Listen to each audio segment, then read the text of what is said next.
lendo Viva o Povo Brasileiro, do João Ubaldo Ribeiro. Olá pessoal, tudo bem? Eu sou a Carmen e hoje eu venho aqui com o nosso terceiro vídeo sobre a leitura compartilhada de Viva o Povo Brasileiro, do João Ubaldo Ribeiro. E dessa vez eu vou comentar do capítulo 8 ao capítulo 11. Aqui embaixo no box de descrição estão todas as informações sobre qual mês a gente vai ler qual capítulo e qual mês o vídeo vai ao ar referente a esses capítulos. Pedi para você se inscrever, curtir este vídeo, me seguir no Instagram, o Que Vi do Mundo. Veja as opções para membros. Toda semana tem conteúdo exclusivo para membros, tá bom? E se você tá seguindo, se você tá lendo, me diga do que você tá gostando mais, o que você tá achando da leitura, se tá empolgante, se é melhor que você esperava ou não, enfim, pensava que era outra coisa, eu vou adorar saber. Eu tô gostando bastante. O que temos aqui? O capítulo 8, ele já começa apresentando uma nova personagem, que não tinha entrado na história. No vídeo passado eu entrei em detalhes sobre a história do Perillo Ambrósio, né? Aquele lá que forjou títulos, enfim. É aquele que se construiu, né? Se tornou um herói da independência e depois barão. E aqui a gente tem a história do Amuleto. Quem é esta figura? Ele trabalha para este barão. Aqui ele já está bem posicionado, ele se casou bem com uma mulher de origem europeia, né? Tem um sobrenome europeu. Ele já tem filhos, 3 filhos. Um poeta, o outro padre e o outro menor, aquele que dá dor de cabeça, né? Pelo menos para ele, aquele que não se enquadra ao que ele gostaria que o filho se tornasse, se civilizasse, enfim, é o rebelde. Ele é uma figura muito interessante, por quê? Porque ele é filho de uma negra com um branco. E a gente já sabe, aqui nessa história, a gente já viu como isso se dá, né? Muitas vezes, a negra, a escravizada, ela é pega à força e engravida. Mas, não sei se foi isso que aconteceu com a mãe dele ou não, se li, já não lembro. De todo modo, isso não é detalhado aqui, a gente só sabe que ele é filho de uma mulher negra, que foi escravizada, mas que agora, pelo que eu entendi, está liberta. Só que ele quer esconder esta origem, porque ele nasceu bem, com a pele bem clara e sem traços assim muito evidentes de uma ascendência negra. E aí ele esconde essa identidade, a sua origem.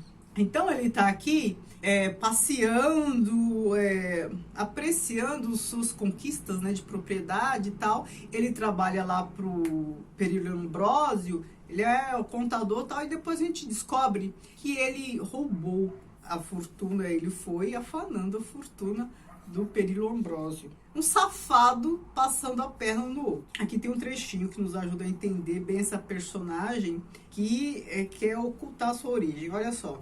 Gostava de seu jardim, tinha uma satisfação inexplicável em passar horas sentado em frente às plantas, de olhos fixos nelas, como se esperasse acompanhá-las crescendo e florando. E gostava também que fosse sombreado, pois o sol na pele lhe era uma agressão pessoal, caso pensado contra ele para escurecer-lhe a cor sem piedade, como já acontecera, virando-o mais uma vez num mulato. Então, ele evitava tomar sol para não perceberem, né? Porque com a ascendência negra a pele vai se bronzear muito mais rapidamente, para não perceberem as origens dele. E o filho dele mais novo, que é o que dá dor de cabeça, nasceu com os traços, né, de negros. Embora tenha a pele clara, tal, ele já tem um cabelo encaracolado, tem alguns traços. E isso faz com que ele implique também mais com o filho, porque o filho está evidenciando algo que ele quer esconder. E a mãe dele vai procurá-lo, não se apresenta como mãe. E ele a recebe, ralha com ela, porque ela quer ficar próxima dele, se predispõe a trabalhar como criada. Veja a humilhação. Como criada, né, para ficar perto dos netos e tal, ele não quer. E aí ela fala, né, ela tenta argumentar. Mas não vejo mal, como criada, como uma velha. Depois, quem ia ver parecência entre nós? Tu tão branco, tão alvo, cabelo tão liso. Ele ainda assim não quis, porque ele não quis, me pareceu, né, isso não fica evidente, mas me pareceu que a preocupação dele maior era ter a mãe ali lembrando o tempo todo de que ele era negro, né, que ele tinha origem escrava. E não o fato de perceberem semelhança entre eles, porque pelo que ela fala aqui, não havia.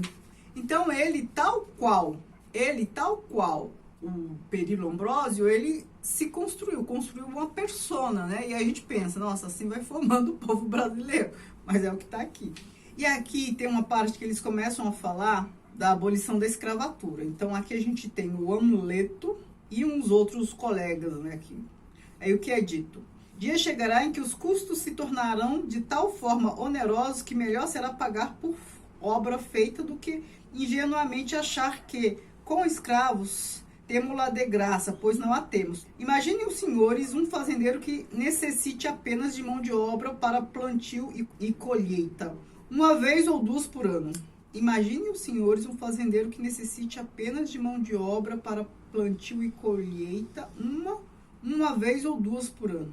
Durante o resto do tempo não terá em que empregar os negros, mas terá que alimentá-los, dar-lhes roupa, casa e remédios, para não falar nos imprevistos que surgem a cada dia. Com isso, se encarece a produção pela necessidade de cobrir esses custos, se empobrece o proprietário, porque é cada vez mais difícil cobrir esses custos e assim por diante. E aí ele compara isso a mão de obra livre e tal. Então a gente já percebe aqui uma pessoa já percebendo que manter a escravidão talvez não seja um bom negócio. Percebo que, claro, nunca é por razões humanitárias, né, gente? Eu já falei para vocês que a razão é sempre econômica.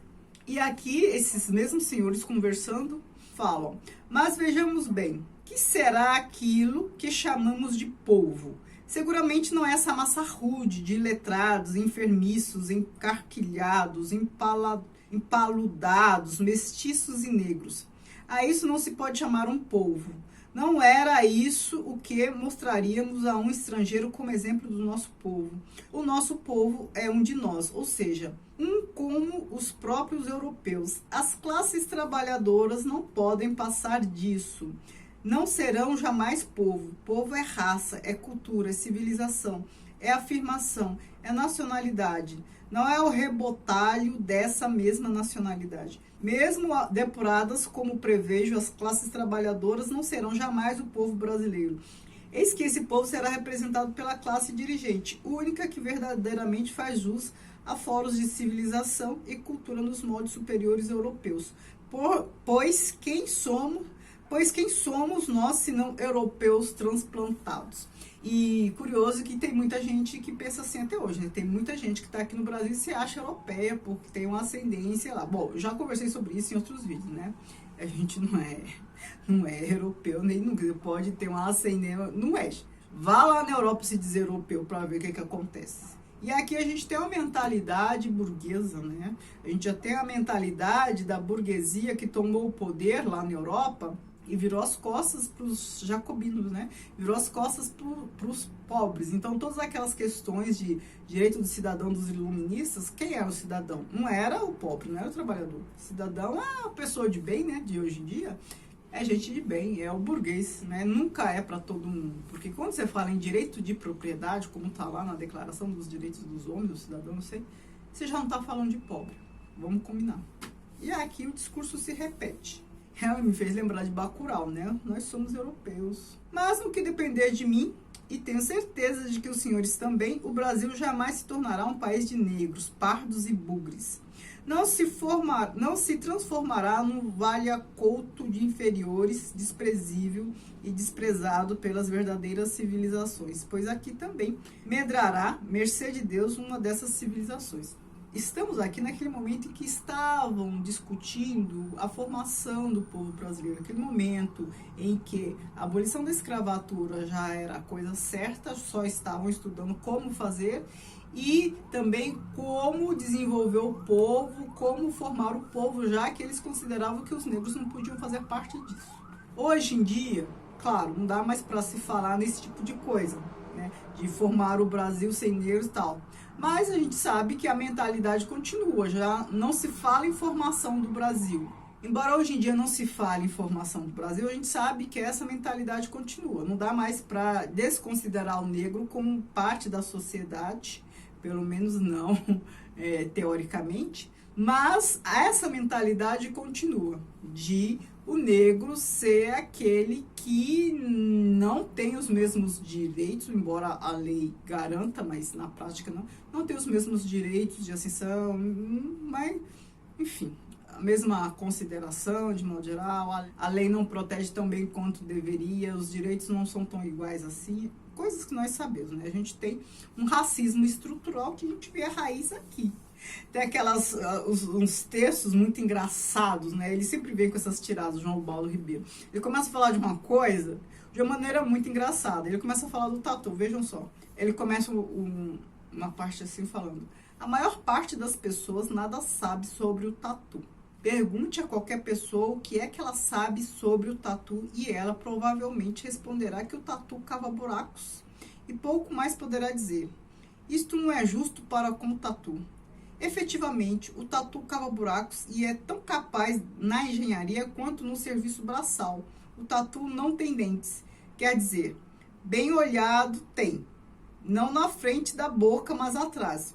Umas nonadinhas que nem dentes se afiguram propriamente ser. Ele não morde, mas mastiga, no que dá uma lição da realidade da vida para quem quer ver, pois é como muita gente de duas pernas que não morde, mas mastiga e engole no verdadeiro e no figurado. Ele começa a falar sobre o tatu. É muito engraçado isso. Tudo isso para apresentar um personagem que se chama Luiz Tatu, que é que tinha esse nome porque ele, enfim, caçava tatu e tal. É aqui o Leléu, aquele sobre quem eu falei no vídeo passado. O Leléu, ele vai lá conseguir um tatu, pegar um tatu com este Luiz Tatu, porque ele tá fazendo um agrado para a neta dele. Quem é a neta dele? Aí a gente já começa com a história da Maria da Fé, das personagens principais dessa história. Falei para vocês no vídeo passado que o Perílio Ambrósio tinha pego a Vevé à força e tal, e ela engravidou. Ela engravidou e nasceu a Maria da Fé, uma criança linda, e elas ficaram ali com o Leléu, né? Ali, eu não entendo muito bem o que era isso aqui, né, onde eles moravam e tal, mas ela não estava lá na condição de escravizada. A Vevé, ela se tornou pescadora, então pescava e tal. O Leléu caiu de amores pela criança e ele se sentiu como avô dela, então ele é considerado avô dela, ela chama ele de avô e tal. Aqui a gente tem a Maria da Fé já crescidinha, e no aniversário dela ela quis comer tatu e o velho foi lá fazer tudo. Ele é daquele tipo que faz tudo por ela. Então o amor entre os dois é uma coisa linda de se ver. Então é por isso que esse tópico começou com tatu, porque o Leléu vai lá pegar o tatu para fazer o agrado da menina. E aí a gente tem essa história aqui. E a gente tem uma passagem em que o Leléu tá pensando em relação à da Fé, né? Que era uma menina já crescendo e muito bonita. Aí a gente tem esse pensamento. Às vezes duvidava do futuro de da Fé. Devia ser o melhor possível, pois com as suas prendas e sua beleza, não seria difícil encontrar um rapaz. Como o Leléu fazia tudo pela da Fé, ele deu estudos para ela, então ele mandava ela para casa de uma senhora para aprender, enfim. Quem ensinava as coisas para ela, bons modos e tal, era a mãe do Anleto, aquela senhora negra que foi recusada lá na casa. E ela começa a pensar sobre Maria da Fé, né? Ela tá ensinando modos, essas coisas todas. Às vezes duvidava do futuro de da Fé. Devia ser o melhor possível, pois com suas prendas e sua beleza não seria difícil encontrar um rapaz de sua raça, ou até mais claro, para ir melhorando a ideia de que quanto mais clara for a cor da pele, melhor qualidade, melhor posição a pessoa pode ter na sociedade. E aí a gente tem a ideia do preconceito de cor, né? Preconceito de cor. Então, quanto mais claro for o negro, menos preconceito ele sofrerá. E fazer um bom casamento, constituir família e assentar-se na vida.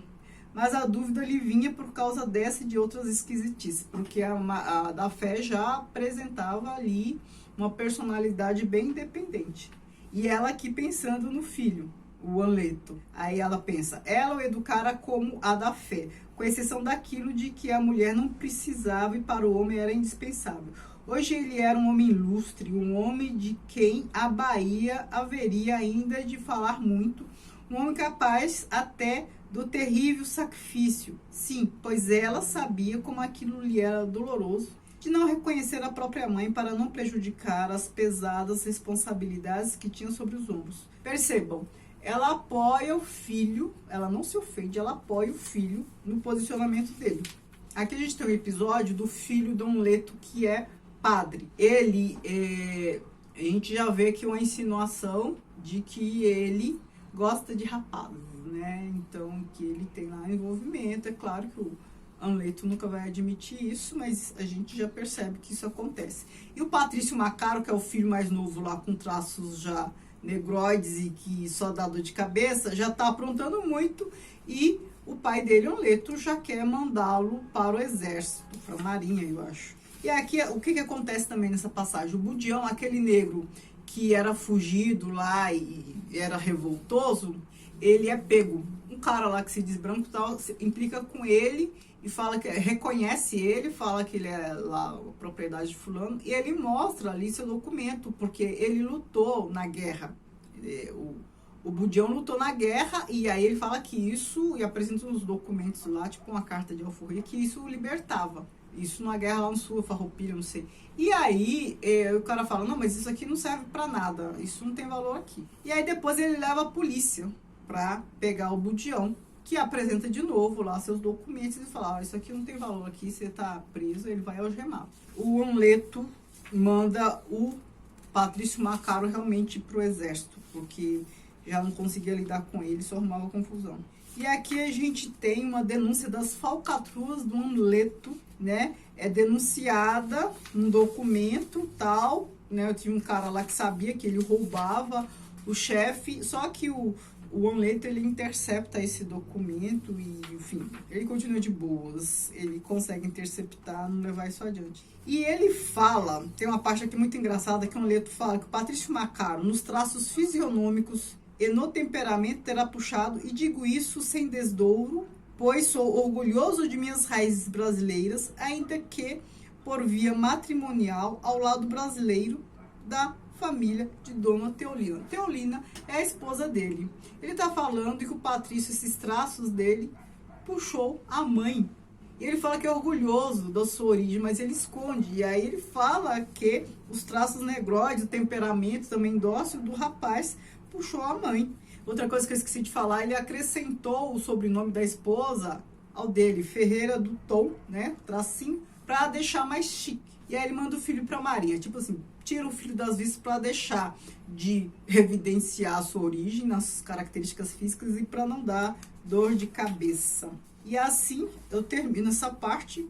Eu falei que era do capítulo 8 ao 11, não, capítulo 8 ao 10º. Termino essa parte e no próximo vídeo a gente comenta mais. Me diga o que vocês estão achando. Muito obrigada, beijos.